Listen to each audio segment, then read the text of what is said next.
Ah, c'est sournois la constipation. C'est un truc qui vous prend en traître sans prévenir. Vous vous réveillez un matin et vous êtes constipé. L'envie est là, mais pas moyen de déféquer. Vous avez beau pousser, rien ne sort à part quelques flatulences. Mais ce ne sont pas des gros pets sonores genre les canons de Navarone ou les trompettes de Jéricho. Hein. Ah non, non, non, non, non, non.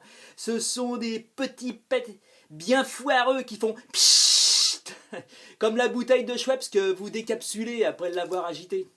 Bah alors par contre, ça pue grave la mort. Oh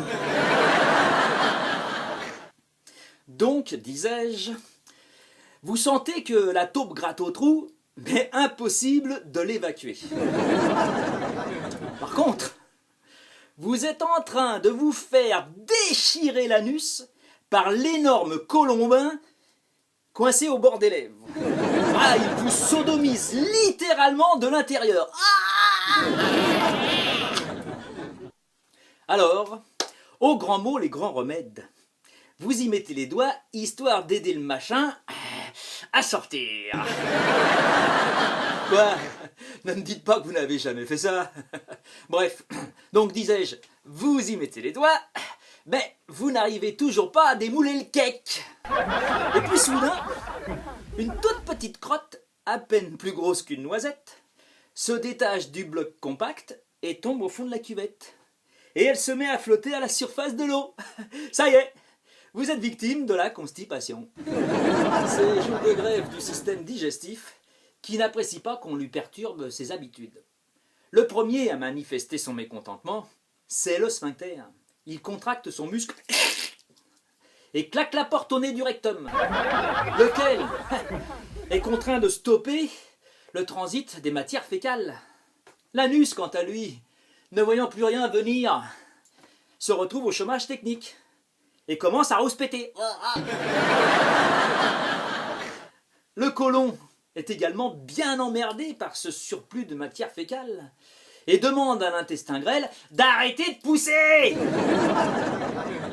lequel répond qu'il n'y est pour rien et accuse l'estomac d'être à l'origine du problème. Alors l'estomac se fout en rogne et rétorque: le responsable, c'est l'autre con qui n'arrête pas de bouffer. Ne riez pas, hein, parce que l'autre con, c'est vous.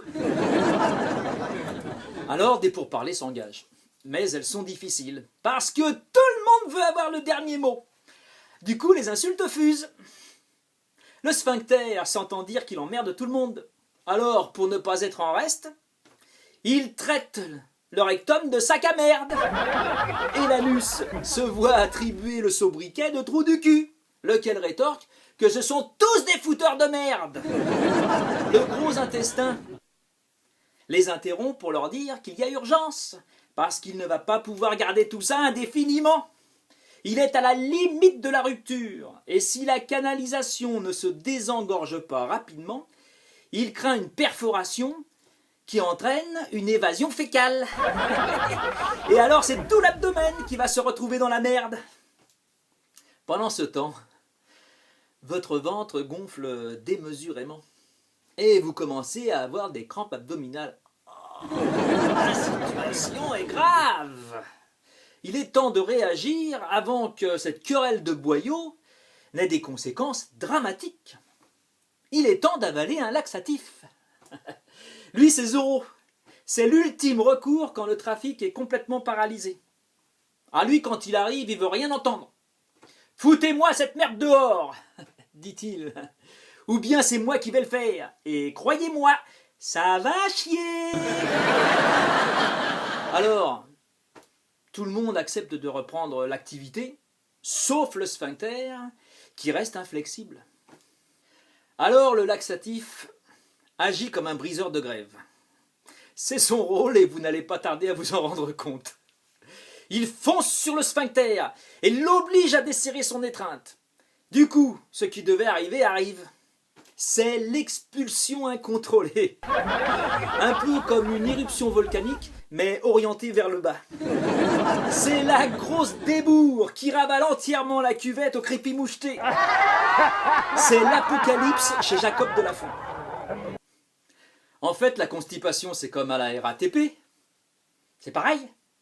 Un trou du cul cesse de travailler et c'est toutes les rames de métro qui sont immobilisées. Bon, en conclusion, un trou du cul est un emmerdeur qui a une vie de merde et qui fait chier tout le monde.